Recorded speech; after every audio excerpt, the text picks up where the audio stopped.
Hello guys, nandito na tayo sa bahay. Ayan, ang aking madiba. Tignan nyo naman ang pagkalaki niya. Ito ang ganda. Oh. Aking mermaid.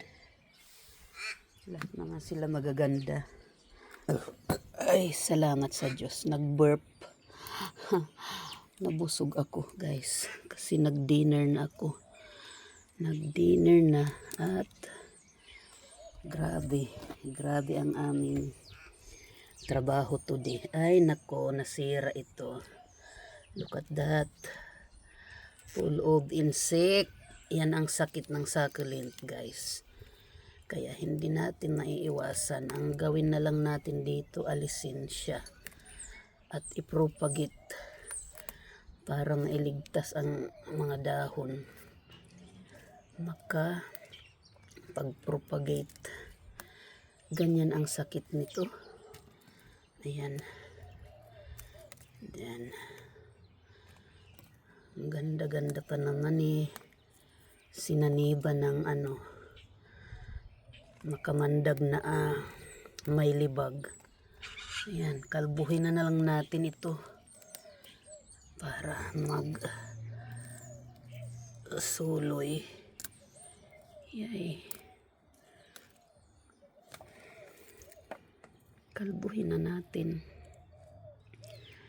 Kasi wala rin naman na saysay. Wala nang saysay ang kanyang mga dahon. Ipropagate natin ito. Huhugasan natin siya. Ayan. Huhugasan natin ang mga dahon.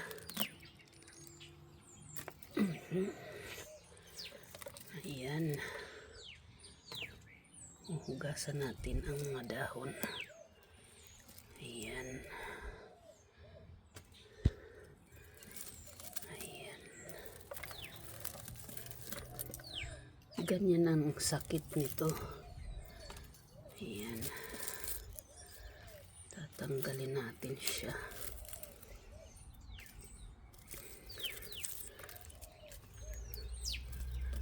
Ganyan ang sakit ng succulent. Hindi natin maiwasan. Nakakalungkot. Pero ganun talaga ang magagawa natin. Kailangan natin linisin. Ay, sorry.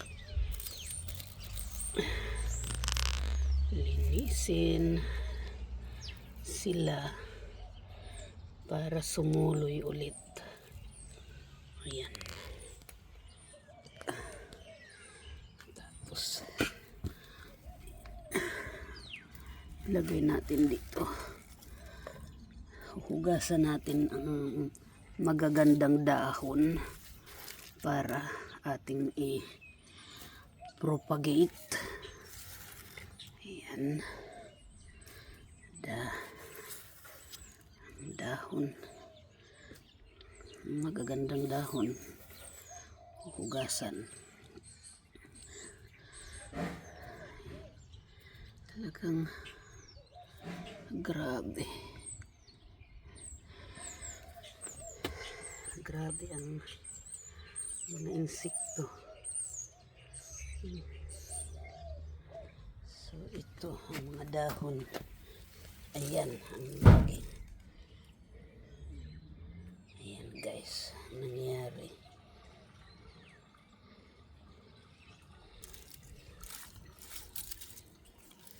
See.